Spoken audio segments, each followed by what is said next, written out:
사람이 나이가 좀 들면서 한두 가지 조금씩 우리가 잃어버리는 것들이 있지요. 뭐 건강도 잃을 수 있고. 제가 요즘 기억력을 조금씩 잃어가고 있다라는 생각이 좀 듭니다. 분명 방에서 무엇을 가지러 나왔는데 거실에 오는 동안에 그것을 까먹어서 방으로 돌아가기를 몇 번씩 하기도 합니다. 예. 그렇다고 해서 제가 아주 심한 건 아니에요. 어떤 분처럼 제가 막 냉장고에 키를 넣고 내 키 어딨냐 이렇게 찾지도 않고요. 또 어떤 분처럼 또 제가 뭐 핸드폰을 이렇게 들고서 내 핸드폰 어딨냐 이렇게 찾지도 않고. 예, 그렇습니다. 예. 우리 교회 이런 분 계세요. 예, 그래서 아주 유명하시죠. 예. 아, 거실과 방을 오가는 일은 그래도 조금 나은데 집을 나와서 이 가라지 문을 좀 닫았나 안 닫았나, 오븐은 껐는지 안 껐는지 뭐 까먹어서 차를 돌려서 다시 돌아가야 되는 그런 상황.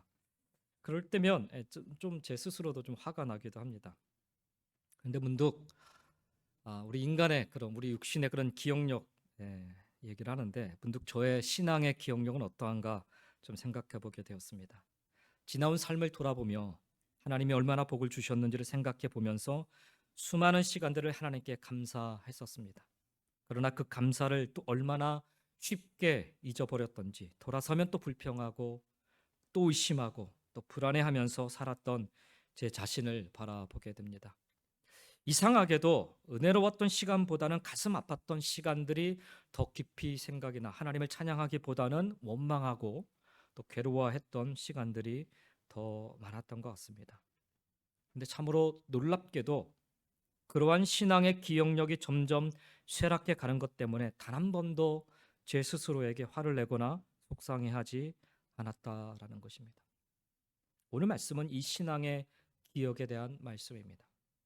성벽 재건이라는 위대한 일을 마친 이스라엘 백성들, 느헤미야는 성벽 재건에 대한 큰 프로젝트를 완수하는 그 과정을 담고 있지요. 그들은 이 성벽 재건을 혼자가 아닌 함께하는 믿음으로 이루었습니다. 그리고 온갖 반대와 방해를 넘어서는 믿음으로 이루었습니다. 그리고 또한 위하여 아낌없이 헌신하는 믿음으로 이루었습니다. 이것이 느헤미야 2장부터 7장까지의 내용입니다.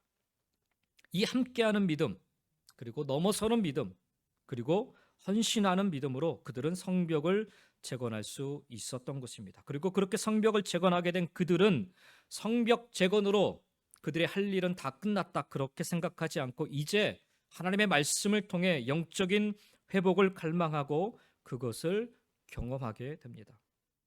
성벽 재건이라는 커다란 프로젝트를 끝내는 것이 다들 임무 완수라 생각할 수 있습니다. 내 할 일 다 했다라고 충분히 생각할 수 있습니다. 그러나 성벽 재건은 끝이 아니라 이제부터 시작해야 할 출발점인 것입니다.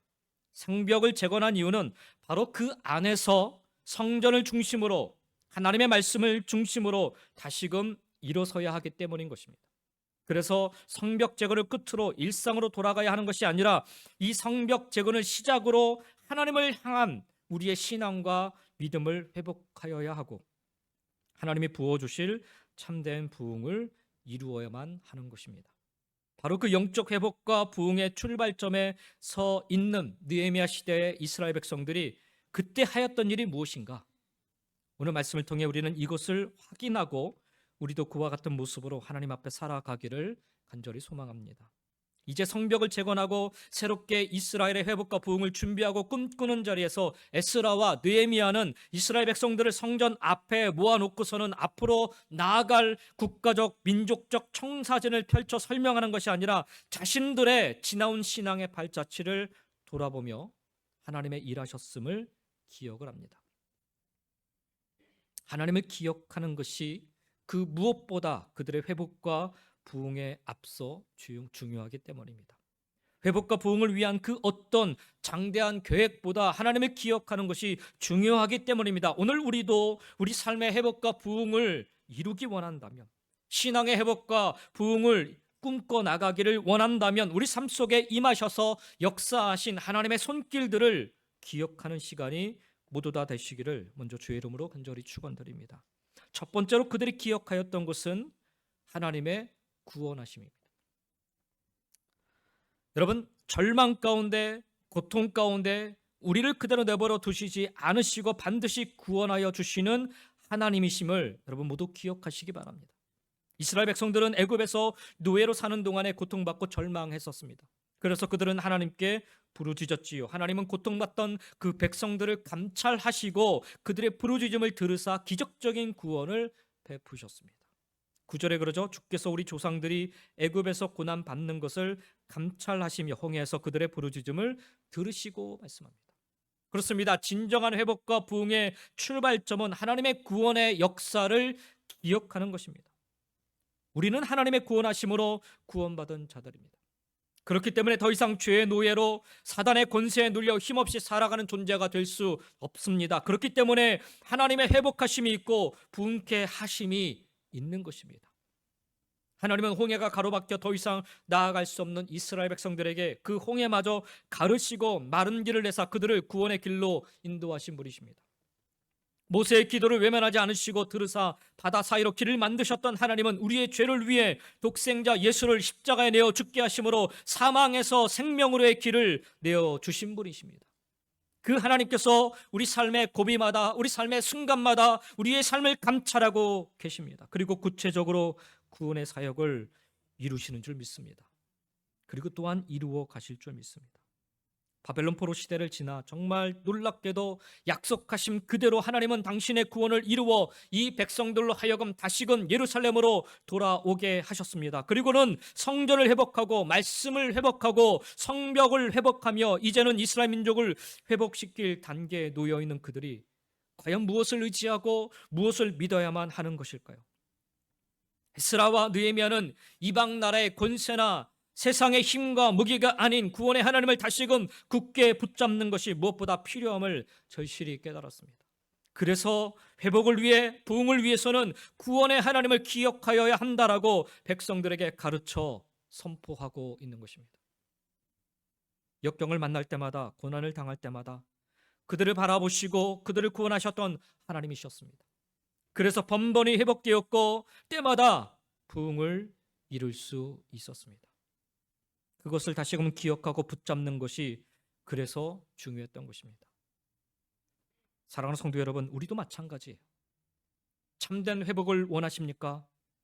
회복을 넘어 부흥케 하심을 소망하십니까?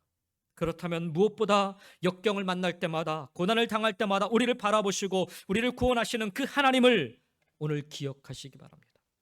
하나님의 구원하심이 있기에 예수님의 십자가 위에서 이미 가장 확실한 구원 사역을 완수하셨기에 우리는 오늘도 또다시 그 절망의 자리에서 회복을 그리고 부흥을 꿈꾸고 소망할 수 있는 줄 믿습니다.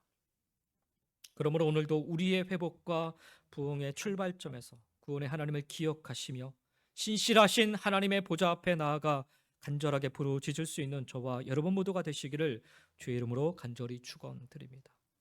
이스라엘 백성들에게 있어서 영적 회복과 부흥의 그 출발점은 바로 하나님의 구원하심을 다시금 기억하는 것이었습니다. 두 번째로 그들이 기억하였던 것은 하나님의 인도하심입니다. 이스라엘 백성들은 출애굽 후에 홍해를 건너 광야로 들어섰습니다. 하나님의 구원하심을 경험한 출애굽 세대가 즉시로 직면하였던 것은 바로 축복의 가나안 땅이 아닌 광야였어요. 광야는 황량하고 먹을 것이 없으며 물이 매우 부족한 장소입니다. 광야는 사람을 영적으로든 육적으로든 무척 피곤하게, 힘들게, 아프게, 곤란하게 만드는 장소입니다. 그러나 그곳 광야에서 이스라엘 백성은 지금껏 경험하지 못한 하나님의 임재와 손길을 경험하게 됩니다. 우리는 종종 하나님의 은혜를 경험하고 나면 곧바로 놀라운 축복 혹은 커다란 축복이 눈앞에 기다리고 있을 것이라 착각하곤 합니다. 그러나 대부분의 많은 신앙인들의 고백을 들어보면 우리가 그토록 기대하던 육신의 축복보다는 신앙의 연단을 통한 영적인 축복인 경우가 대부분이라는 사실을 깨닫게 됩니다. 하나님은 광야에서 이스라엘 백성들과 매일매일 순간순간마다 함께하여 주셨습니다. 오늘 본문 12절부터 15절은 하나님이 그곳 광야에서 어떻게 백성들을 인도하여 주셨는지를 기억하고 있습니다.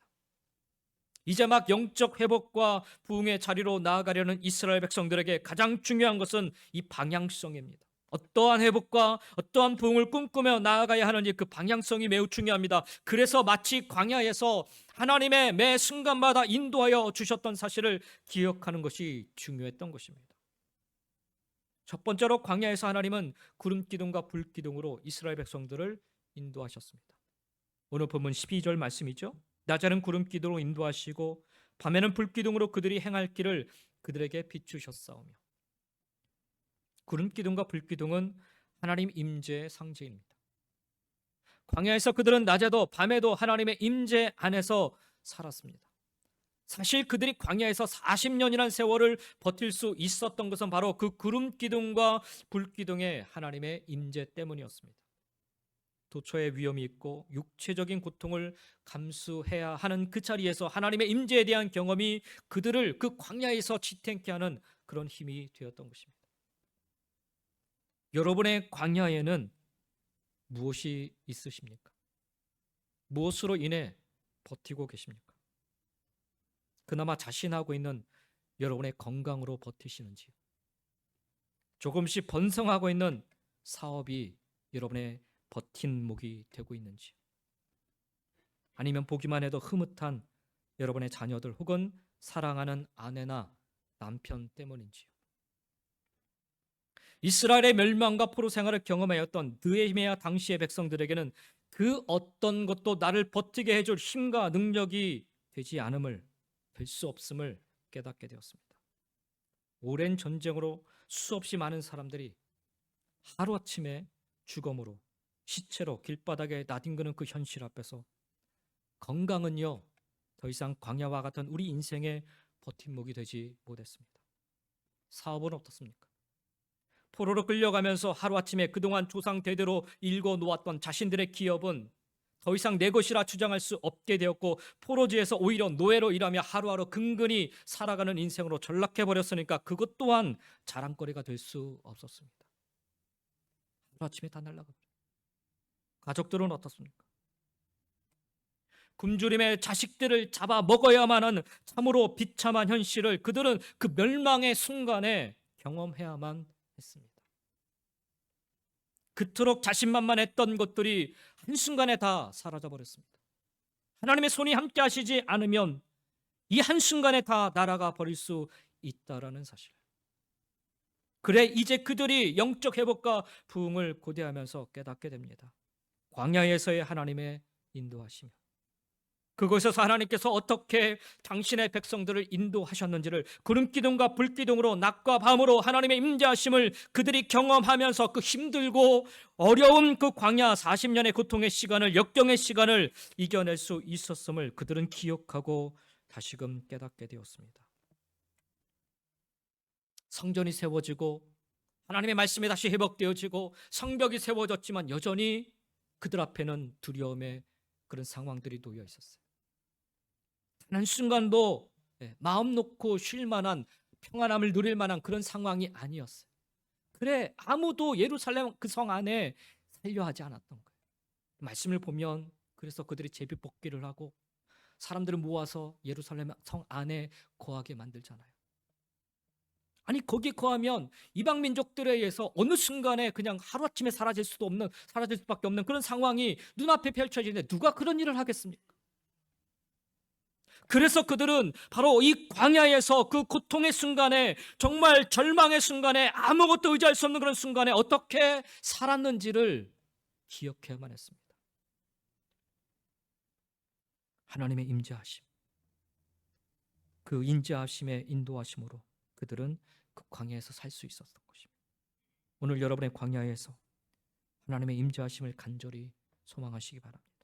구름 기둥의 역사, 불 기둥의 역사를 간절히 소망하시기 바랍니다. 하나님의 임재만이 우리의 이 광야 생활을 버티고 이겨낼 수 있는 힘이 되는 것입니다. 두 번째로 하나님은 시내산에서 모세를 통해 계명과 율법 등을 주시면서 하나님의 말씀을 따르는 언약 공동체의 삶을 살도록 인도해 주셨습니다. 오늘 보면 13절, 14절의 말씀입니다. 또 시내산에 강림하시고 하늘에서부터 그들과 말씀하사 정직한 규례와 진정한 율법과 선한 율례와 계명을 그들에게 주시고 거룩한 안식일을 그들에게 알리시며 주의 종 모세를 통하여 계명과 율례와 율법을 그들에게 명령하시고. 평생 광야에서 사는 것은 아닙니다. 우리는 가나안 땅에 들어갈 준비를 해야 합니다. 따라서 광야는 훈련의 장소입니다. 계명과 율법을 주신 하나님은 그 말씀들을 지켜 행하게 함으로 가나안에서의 삶을 준비시켜 주셨던 것입니다. 하나님의 백성으로 살아갈 법도를 깨닫게 하셨습니다. 아무리 우리가 회복을 외치고 아무리 우리가 부흥을 주장하여도 무슨 내용의 회복이고 무슨 의미의 부흥인지 모른다면 아무 소용이 없는 거예요. 하나님의 백성, 아니 더 나아가 하나님의 자녀로서의 회복을 우리는 꿈꿔야 하고요, 하나님 나라로서의 부흥을 우리는 외쳐야 하는 것입니다. 그 중심에는 그래서 바로 하나님의 말씀이 있는 것입니다. 이거 놓쳤기 때문에 이스라엘 백성들이 가나안 땅에서 그 놀라운 일들을 경험하면서 살았지만 멸망당할 수밖에 없었던 것입니다. 광야 가운데서 이스라엘 백성들은 바로 그 언약의 공동체로 살도록 하나님은 인도하여 주셨습니다. 여러분의 광야에는 무엇이 있는지요? 이스라엘 백성들이 율법을 받은 뒤로 광야 40년 동안 그들은 성막 중심으로, 하나님 중심으로, 말씀 중심의 삶을 살았던 것을 기억하시기 바랍니다. 놀랍게도 이 느헤미야 말씀, 느헤미야 시대를 끝으로 신구약 중간기인 소위 400년의 암흑기를 보내게 되는데요. 왜 암흑기라 얘기하는가? 이 400년의 시간 동안 하나님의 음성, 하나님의 메시지가 들려지지 않아요. 그래서 성경에 기록이 없습니다. 그래서 많은 성경학자들은 이때를 영적인 암흑기라 이렇게 부릅니다. 근데 여러분, 정말 아무런 음성도 들리지 않았던 것일까요? 그렇지 않습니다. 여러분.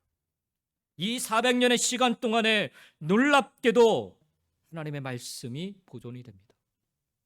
성전 중심, 율법 중심의 삶이 이 400년 동안 그대로 이어져 갑니다. 그리고 그 언약을 붙잡고 살아가는 이들로 하여금 메시아이신 예수 그리스도를 기다리게 하시고 그 주님을 만나게 하십니다. 예수님 당시에 온갖 부정한 일들이, 잘못된 관행들이 성전을 중심으로, 제사장들을 중심으로 있어 왔지만, 그러나 적어도 그 속에 하나님의 약속을 믿고 예수 그리스도를, 메시아를 기다리고 소망하던 이들이 있었다라는 사실, 그 회복, 그 부흥의 씨앗이 바로 오늘 본문 속 느헤미야 시대에 뿌려지게 된 것입니다. 하나님의 말씀, 율법, 그들이 그것을 기억함으로 말미암아 400년이라는 그 암흑기, 이스라엘 백성들이 40년 그 광야길을 걸어가면서 그들이 가나안 땅에 결국에는 들어가 하나님의 축복을 누릴 수 있었던 것처럼 400년의 그 암흑기를 그들이 버티고 이기며 살아날 수 있었던 것은 그래서 메시아이신 예수 그리스도를 만날 수 있었던 것은 바로 그들이 이 느헤미야 시대 때 이 하나님의 말씀을 기억하며 마음에 담았기 때문입니다. 사랑하는 성도 여러분, 여러분의 광야에서 하나님의 말씀이 살아있기를 간절히 소망합니다. 하나님의 말씀만이 우리의 힘이 되십니다. 하나님의 말씀만이 우리의 소망이 되십니다. 하나님의 말씀만이 우리의 능력이 되십니다. 말씀으로 살아나는 우리 믿음의 공동체가 되기를 주의 이름으로 간절히 축원드립니다. 우리의 광야 같은 삶 속에서 말씀으로 살아가는 우리의 믿음의 공동체로 말미암아 회복과 부흥을 이룰 수 있기를 주의 이름으로 간절히 축원드립니다. 세 번째로, 하나님은 양식과 물을 주셔서 약속의 땅으로 나아가는데 부족함이 없도록 인도하여 주셨습니다. 첫 번째로는 하나님의 임재로 인도하셨고요, 두 번째로는 하나님의 말씀으로 인도하셨고요, 세 번째로는 하나님께서 부족함을 채워주심으로 인도해 주셨습니다. 오늘 보면 15절 말씀이죠. 그들의 굶주림 때문에 그들에게 양식을 주시며 그들의 목마름 때문에 그들에게 반석에서 물을 내시고, 또 주께서 옛적에 손을 들어 맹세하시고 주겠다고 하신 땅에 들어가서 차지하라 말씀하셨사오나. 하나님은 백성들의 필요에 맞게 하늘에서 양식을 내려주시고 반석에서 물을 내기도 하셨습니다. 여기 말씀에 보면 그들의 굶주림 때문에 양식을 주셨다라고 말씀하지요. 그들의 굶주림을 모르시지 않는다라는 말씀입니다. 굶주리지 않고 산다면 얼마나 좋을까요? 그러나 믿음의 백성들도 굶주릴 수 있습니다. 따라서 굶주림으로 인하여서 우리가 불평할 일은 아닌 것입니다. 아담과 하와를 창조하시고 그들이 타락하여 에덴 동산에서 쫓겨났을 때 아담은 성경 말씀에 보면 땅을 경작하는 수고를 통해 살아야 함을 말씀하십니다. 그런데 땅을 경작하는 수고를 하지 않으면 무슨 일이 벌어져요? 굶주림의 고통을 경험할 수밖에 없는 것입니다. 이 땅에 인간으로 살아가는 우리 모두는 어쩌면 이 굶주림이라는 고통 앞에 모두가 다 직면해 있다 해도 과언은 아닐 것입니다. 우리 모두는 다 죄인이기 때문이죠. 따라서 때로 우리에게 찾아오는 굶주림의 문제는 불평하고 원망할 문제가 아닌 해결하고 넘어서야 할 문제인 것입니다. 어떻게요? 오늘 말씀처럼 그들의 굶주림 때문에 하나님께서 그들에게 양식을 주셨다라고 말씀하죠. 하나님께로 우리의 마음을 그래서 돌려야 합니다. 하나님께로부터 임하는 양식을 사모해야 합니다. 하나님만이 우리의 참된 양식이 되어 주심을 기억해야 합니다. 하나님만 의지하는 삶, 바로 그것이 우리의 굶주림의 문제를 해결하고 넘어설 길인 것입니다. 광야 40년 동안 하나님은 이스라엘 백성들에게 이 훈련을 시키셨습니다. 그날의 양식, 만나는 매일 아침 하늘로부터 그들에게 주어졌습니다. 그들은 그 양식을 통해 하늘의 하나님을 바라보는 훈련을 해야만 했고요. 그 양식을 통해 하나님을 의지하는 훈련을 해야만 했습니다. 그럼에도 불구하고 그들은 광야 40년의 시간을 마치고 가나안 땅에 들어가자 그 땅의 풍족함에 취해 그만 하나님을 바라보는 자세를 놓쳐버렸습니다. 하나님 의지하는 믿음을 잃어버려요. 그래서 그들이 겪은 시련이 무엇입니까? 주변 나라들의 끊임없는 약탈과 침략 아니었는지요. 결국엔 그래도 깨닫지 않고 돌아서지 않으니까 멸망당하고 만 것 아니겠는지요. 내가 잘나서 가나안 땅에 들어간 것 아니고요. 내가 잘나서 바벨론 폴에서 돌아와서 이제 다시 예루살렘 성전과 성벽을 재건한 것이 아님을 이제라도 기억해야만 했던 것입니다. 지금 겪는 이 굶주림의 문제, 결국 하나님 앞에 놓여 있음을 믿는 믿음이 중요하다는 사실. 이것은 오늘을 사는 우리 모두에게도 동일하게 적용되는 줄 믿습니다. 그렇습니다. 하나님께로 우리의 마음을 끊임없이 돌려야 합니다. 하나님으로부터 임하는 양식을 끊임없이 사모해야 합니다. 하나님만이 우리에게 참된 양식을 주시는 분이심을 우리는 끊임없이 기억해야 합니다. 하나님만 의지하는 삶, 바로 그것만이 우리의 굶주림의 문제를 해결하고 넘어설 길인 것입니다. 또한 오늘 15절 말씀해 보니까 그들의 목마름 때문에 그들을 위해 반석에서 물을 내셨다라고 말씀하십니다. 목마름의 문제, 사실 광야에서는요 종종 겪는 문제이죠. 근데 문제는 그 물이라는 게 광야에서는 얻기가 쉽지 않다라는 사실이에요. 그리고 목마름은 먹어도 마셔도 또다시 찾아온다라는 것입니다.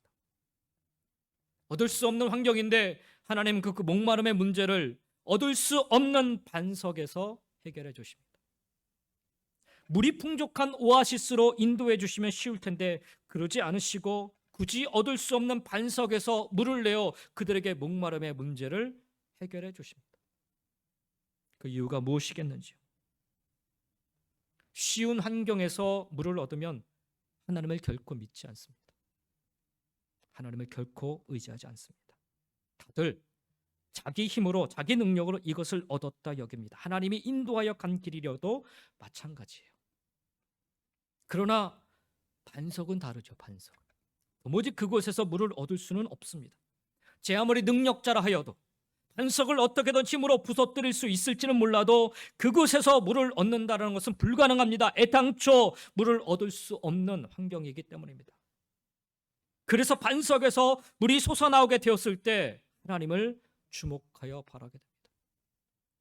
그 일을 이루시는 하나님을 경외하게 됩니다. 그리고 하나님을 의지하게 되는 것입니다. 그렇게까지 하시는 이유가 무엇인지요? 오늘 말씀처럼 하나님의 약속하신 가나안 땅에 들어가게 하시기 위함인 것입니다. 잘 들으십시오, 여러분. 가나안 땅에 들어가는 것이 목적이 아니라 하나님의 약속대로 이루시는 하나님을 믿게 하시는 것이 진짜 목적인 것입니다. 지금 느헤미야 시대에 왜 이 사실을 기억해야만 하는가? 이 장황한 구약의 이야기를 늘어놓으면서 에스라는 왜 설교를 하고 있는가? 단순히 우리의 굶주림의 문제 하나님이 해결해 주신다. 그들은 지금 되게 어려웠어요. 먹고 사는 문제가 되게 어려운 상황이었어요. 이 이야기를 그래서 하나님이 당신들의 그 굶주림 문제 해결해 주신다. 뭐 이런 것 때문에 얘기하시는 겁니까? 우리의 목마름의 문제 하나님이 책임져 주신다. 그러니 염려하지 말라. 그러니 걱정하지 말라. 뭐 이런 위로의 이야기하려고 지금 이 말씀을 하고 있는 것일까요? 그렇지 않아요, 여러분. 그때 그 일들을 기억함으로 말미암아 다시금 하나님의 약속, 하나님의 말씀을 붙잡으라 선포하고 있는 것입니다. 그래야 이제 비로소 회복과 부흥을 이룰 수 있다라고 믿었기 때문입니다. 언제고 성전이 재건이 되고 누구를 통해서든 성벽이 얼마든지 재건이 될 수 있지만 중요한 것은 하나님은 오늘도 당신의 약속을 이루시기 위해 일하고 계시다는 사실. 바로 그 하나님의 일하심 속에 우리가 놓여 있으니 그러므로 염려하지 말고 그러므로 두려워하지 말고 이제 하나님이 하실 일, 하나님의 인도하심을 믿고 따르라는 것입니다. 바로 그와 같은 이유로 하나님은 가나안에 이르기까지 하나님 당신의 백성들을 먹이시고 입히시고 인도하셨습니다. 바로 이 일을 위해서 하나님은 느헤미야 시대에도 그리고 오늘날 우리 시대에도 동일하게 역시 약속의 땅에 이르기까지 하나님께서는 보호와 공급하심을 멈추지 않고 우리를 인도하여 주시는 것입니다. 그러니 사랑하는 성도 여러분, 그 하나님을 온전히 바라보시기 바랍니다. 그 하나님을 온전히 신뢰하시기 바랍니다. 그 신실하신 하나님이 오늘 저와 여러분을 광야 같은 이 세상에서 인도하고 계십니다. 무엇 때문에요? 우리가 불쌍해서요? 우리가 안타까워서요? 아니요, 그렇지 않습니다. 하나님 당신의 약속을 이루시기 위해서, 하나님 당신의 말씀을 이루시기 위해서입니다. 그렇게 하나님의 인도하심을 기억하며 살아간다면 오늘 우리 시대의 회복과 부흥은 언제고 반드시 이루어질 것입니다. 누구의 손을 통해서든 반드시 이루어지고야 말 것입니다. 그러니 하나님의 임재, 하나님의 말씀, 하나님의 공급과 보호하심으로 인한 하나님의 인도하심을 잊지 마시고 그 약속대로 반드시 이루시는 분이심을 잊지 마시고 꼭 기억하며 살아가는 저와 여러분 모두가 다 되시기를 예수님의 이름으로 간절히 축원드립니다. 그토록 이스라엘 백성들이 기억하였던 것은 하나님의 용서하심입니다. 우리가 잘 아는 것처럼 광야 가운데서 이스라엘 백성들은 거듭거듭해서 불순종을 하였습니다. 16절에 그것을 밝히고 있죠. 그들과 우리 조상들이 교만하고 목을 굳게 하여 주의 명령을 듣지 아니하고라는 표현. 백성들이 습관적으로 불순종했음을 보여줍니다. 그들은 출애굽의 기적과 하나님의 인도를 수없이 경험하였지만 자주 불평하고 자주 은혜를 망각했습니다. 나아가 그들은 송아지 형상을 만들어서 자신들의 신으로 숭배하며 하나님을 모독하기까지도 하였습니다. 이들의 불순종을 우리가 비난할 수 있겠지만 실상 우리 역시 하나님 말씀을 제대로 지키지 못할 때가 많았습니다. 하나님의 말씀에 순종한다면서 실상 겉만 번지르한 사람들이 얼마나 많은지 모릅니다. 마른 청산 유수처럼 하나님의 말씀을 줄줄이 외치면서 실상 모습은 하나도 지키지 못하는 그런 연약한 존재들이 바로 우리들의 모습입니다. 주일 강단에서 증거되는 말씀을 토시 하나 빠뜨리지 않고 아무리 잘 노트한들 그 말씀 붙잡고 일주일 몸부림치며 살지 못한다면 무슨 소용이 있겠어요? 매일매일 큐티는 열심히 하면서 실상 그날 내게 주시는 하나님의 말씀 하나 붙잡지 못하고 실천하며 살아가지 못한다면 무슨 의미가 있겠는지요? 그런데 그런 불순종의 이스라엘 백성을 오늘 말씀해 보니까 하나님은 긍휼히 여기셨고 용서하셨으며 광야에서 버리지 않으셨다라고 말씀합니다. 19절에 보니까 주께서는 주의 크신 긍휼로 그들을 광야에 버리지 아니하시고라고 말씀합니다. 거듭 불순종으로 살아가는 그들에게 하나님께서는 크신 긍휼과 용서하심으로 그들을 광야에서 버리지 아니하시고 40년 동안 구름 기둥과 불 기둥으로 그들을 지켜주셨으며 광야에서 먹고 마실 것을 얻게 인도해 주셨습니다. 이것이 바로 하나님의 사랑입니다. 우리가 비록 죄인이지만 하나님께로 돌아갈 수 있는 이유가 바로 여기에 있습니다. 우리 모두는 불순종의 소위 말하면 끝판왕이라 이야기할 수 있지만 회복의 자리로 돌아갈 수 있는 이유는 부흥의 자리에 설 수 있는 이유는 바로 하나님의 긍휼하심과 용서하심 때문입니다. 이것을 기억해야 되고 이것을 기억할 수 있어야 됩니다. 긍휼이 많으신 하나님께, 오늘도 우리의 삶을 용서하시는 하나님께, 그래서 회개와 순종으로 응답하는 저와 여러분 모두가 되시기를 예수님의 이름으로 간절히 축원드립니다. 아까 말씀드렸던 400년의 암흑기, 그 400년 동안 왜 이스라엘 백성들이 불순종하는 겠죠? 없이 했을까요? 근데도 하나님은 용서하사 400년이 지난 후에 말씀하신 대로, 약속하신 대로 메시아를 이 땅에 보내지 않습니까? 우리가 비록 죄인이지만 하나님께서는 여전히 오늘도 우리를 사랑하사 용서하시는 분이심을 기억하시기 바랍니다. 회복과 부흥이요, 사실 저와 여러분의 모습으로는 꿈도 꿀 수 없는 일입니다. 꿈도 꿀 수 없는 일이에요. 아무리 얘기를 하고 변명을 해도 소용없어요. 소용없습니다. 그럼에도 불구하고 우리가 회복과 부흥을 꿈꿀 수 있는 이유는 바로 하나님의 사랑과 용서하심 때문입니다. 이 사실을 기억하는 것이 그래서 중요한 것입니다. 이스라엘 백성들에게 있어서 이 영적인 회복과 부흥의 출발점은 바로 하나님 앞에 나아가 회개하며 하나님의 구원하심과 하나님의 인도하심과 그리고 하나님의 용서하심을 기억함으로 시작이 되었습니다. 오늘 우리의 영적인 회복과 부흥의 출발점도 이와 같기를 간절히 소망합니다. 여러분의 광야 같은 삶에 하나님의 구원하심과 하나님의 인도하심 그리고 하나님의 용서하심을 기억하시며 이제 다시 새롭게 결단하시기 바랍니다. 회복을 기대하신다면, 부흥을 소망하신다면 하나님의 말씀을 부여잡고 하나님의 구원하심을 기억하며 하나님의 오늘도 변함없이 인도하심을 기억하며 하나님의 끝없이 용서하심과 사랑하심을 기억하며 하나님 앞에 서시기 바랍니다. 하나님을 경외하며 사시기 바랍니다. 그리고 하나님을 위해서 나가시기 바랍니다. 느헤미야 시대 성전 재건과 말씀의 회복과 성벽의 재건을 이룬 백성들처럼 하나님 앞에서 결단하고 새로운 회복과 부흥을 이루어가는 저와 여러분 모두가 다 되시기를 예수님의 이름으로 간절히 축원합니다.